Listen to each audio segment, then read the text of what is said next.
It had just gone 6:30. I nodded and took a mouthful of coffee. Gonna be a day of it, I'd say. He glanced to the weather outside the kitchen window and nodded. I'll go restock the van. Be down in a sec. The commute to work was a single flight of stairs because we lived in the flat above the mechanic shop. Well, Dallas owned the building, and that included his business and his home.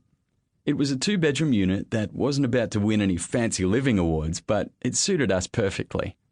I finished my coffee and pulled on my boots, gave Squish the cat a scratch behind his ear, pocketed my phone and keys, and pulled the door locked behind me. By 10 to 7 in the morning, I'd finished loading up the van with Dallas when he handed me his high-vis raincoat. Don't know if it'll keep you completely dry, he said, as the rain poured down outside. If I come back soaking wet, will it be asking too much for the boss to get me out of my wet uniform? You know, being a work safety thing and all. Dallas gave me my favourite smirk. Nah, the paperwork's a bitch. My mouth fell open, making him laugh, and he gave me a quick kiss just as Davo ran into the shop with his coat pulled over his head. It's pissing down, he said. He pulled his coat off with a grin, then shook the water off himself like a dog. Sparrow followed in not far behind him, dripping wet. Good weather for ducks, eh?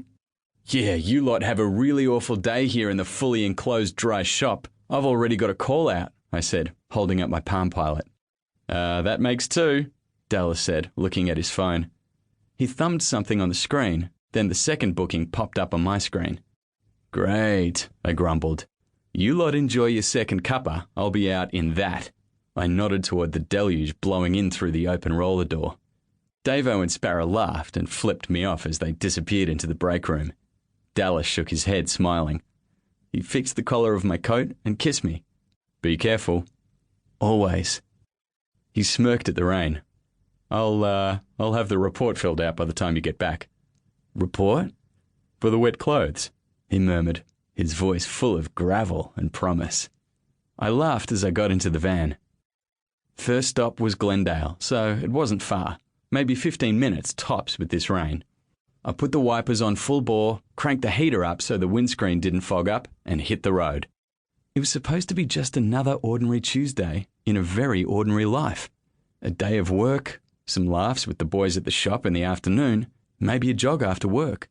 Or if this rain hung around, maybe Dallas and I would curl up on the couch with Squish and watch some TV, then fall into bed and make real slow love till late. Completely ordinary, completely mundane, and completely wonderful. It was all I'd ever wanted and never dared dream to have. Until I met Dallas, and he made every wrong in my life right. It was ridiculous how happy I was. Even when I woke up grumpy in the mornings, he still smiled at me and he still loved me no matter what. Life was damn near perfect. Actually, there wasn't one single thing I would change if I was given the chance. Not one thing. I sat in a line of traffic waiting for the lights to turn green. The rain had eased a little, though the taillights in front of me were still refracted by the water and the lights. Cold Chisel came on the radio, so I turned the volume up and began to sing along to When the War Is Over. Dallas and I didn't exactly have a song, but if we did, this would be it. A song about learning to live again. A true classic Aussie anthem about life. Life. It's funny how they say your life flashes before your eyes just before you die, or that there is profound clarity the moment before your life ends. I had none of that.